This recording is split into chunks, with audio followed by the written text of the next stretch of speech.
Baik, saudara, kita lanjutkan tentang reliabilitas kuesioner. Reliabilitas adalah indeks yang menunjukkan sejauh mana hasil pengukuran tetap.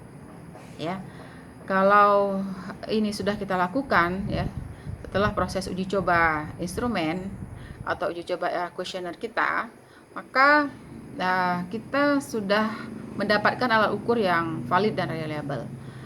Bila dilakukan pengukuran beberapa kali terhadap gejala yang sama dengan alat ukur yang sama menghasilkan data yang sama.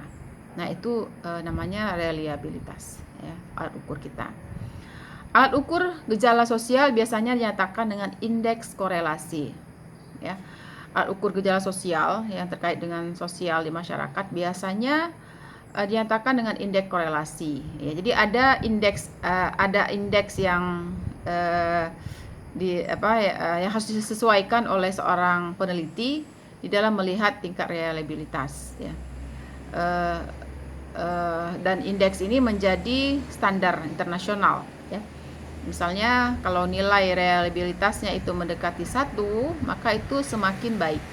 Nilai reliabilitas itu dari 0 sampai dengan 1, ya. 0 itu tentu sangat buruk sekali, ya, tidak bisa dipakai alat ukurnya.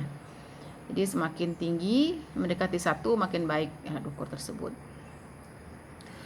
Satu variabel sosial, misalnya pengetahuan atau sikap, ya, satu variabel sosial, ya.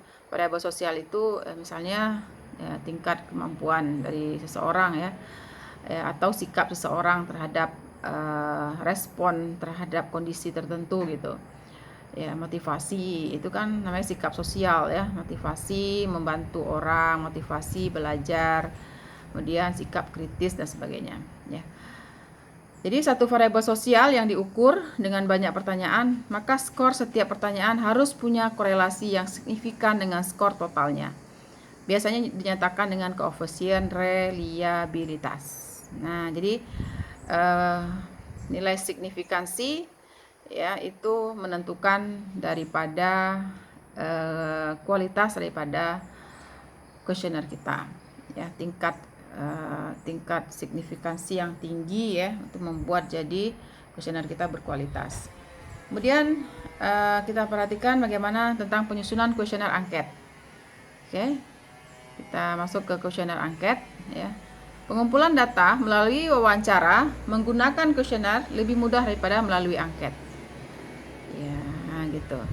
Keberhasilan pengumpulan data melalui pos itu kecil daripada 50% keberhasilannya, ya, karena kalau wawancara mau nggak mau dia harus melayani kita di depan kita. Tapi kalau angket tadi yang saya bilang menggunakan Google Form misalnya, itu bisa jadi orang malas mengisinya atau dia lupa, setelah kita arahin dia lupa, tertidur, sibuk dengan pekerjaan lain. Tapi kalau wawancara pasti kita akan mendapatkan data 100%, ya. Kita akan membuat ikatan personal yang kuat dengan seseorang sehingga dia mau menjawab pertanyaan kita.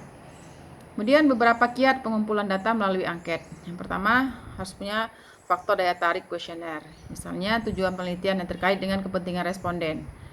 Nah, jadi kita harus cari responden yang merasa punya kepentingan. Misalnya tadi mau evaluasi sekolah, dia punya kepentingan loh, ingin tahu bagaimana evaluasi daripada sekolah yang sedang dia olah, ya, sedang dia kelola gitu loh.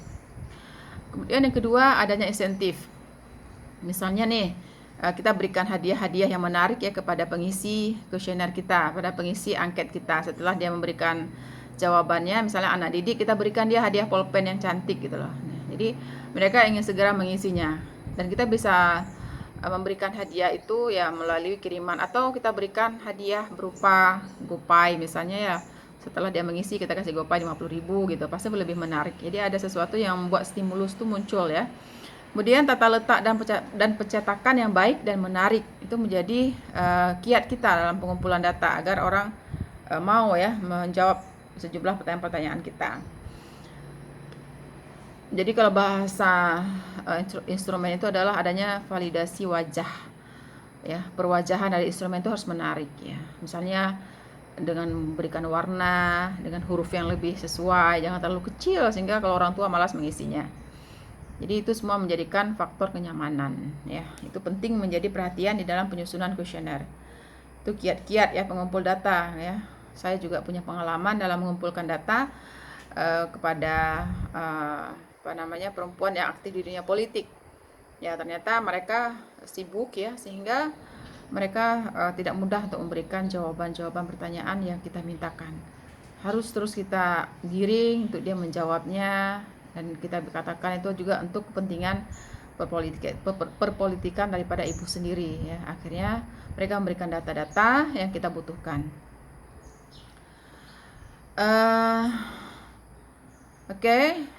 Misalnya dalam kuesioner yang kita siapkan itu ya, itu bagaimana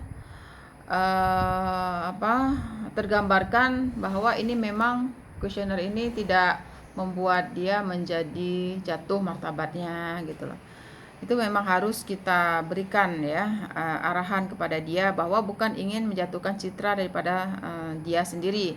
Kadang dia suka bertanya, ini ibu namanya dirahasiakan ataupun tidak gitu. Nah, kita harus mengatakan ya, saya rahasiakan, karena memang kita nggak butuh nama dia, nggak sebutkan nama dia gitu dalam penelitian kita.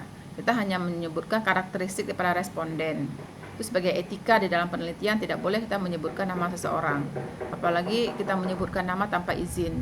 Kalau dia izin dan sangat kita butuhkan, baru kita memberikan informasi data nama dia.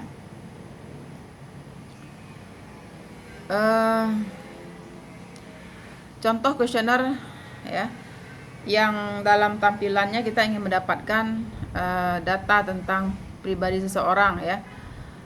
Misalnya kita minta diisi dengan lengkap ya. Nama, umur, jenis kelamin, pendidikan terakhir, pekerjaan, alamat. Mungkin namanya akan kita rahasiakan nanti, tapi kita perlu tahu juga gitu. Namun kalau dia nggak mau mengisi nama, ya nggak apa-apa, disamarkan saja ya. Umurnya, jenis kelaminnya, pendidikan terakhir, pekerjaan, alamat, itu data pribadi ya. Kemudian data itu nanti akan menjadi di antara cara kita mendeskripsikan juga informasi yang kita dapatkan ya, pada perempuan usia berapa gitu, yang tinggal di perkotaan ataupun di pedesaan. Itu menjadi sasaran kita juga dalam mengolah data nantinya. Saya pikir demikian saja ya pertanyaan-pertanyaan dalam kuesioner yang harus kita tetapkan dengan berkualitas, sehingga instrumen kita berkualitas juga. Tentu Anda sudah punya pengalaman yang banyak sebenarnya di dalam kehidupan sehari-hari ya. Kalau kita ingin mendapatkan informasi yang cukup ya, pasti kita membuat pendekatan terlebih dahulu kepada pihak yang akan kita mintakan informasi. Ya, ini adalah perlu pendekatan yang dalam ya, personal yang terpercaya oleh si responden. Kita menjadikan dia tidak curiga, itu akan memudahkan kita di dalam mendapatkan informasi ataupun data yang kita butuhkan. Mungkin demikian pertemuan kita pada hari ini. Terima kasih atas perhatian saudara semuanya. Saya mohon maaf, mohon izin. Assalamualaikum warahmatullahi wabarakatuh.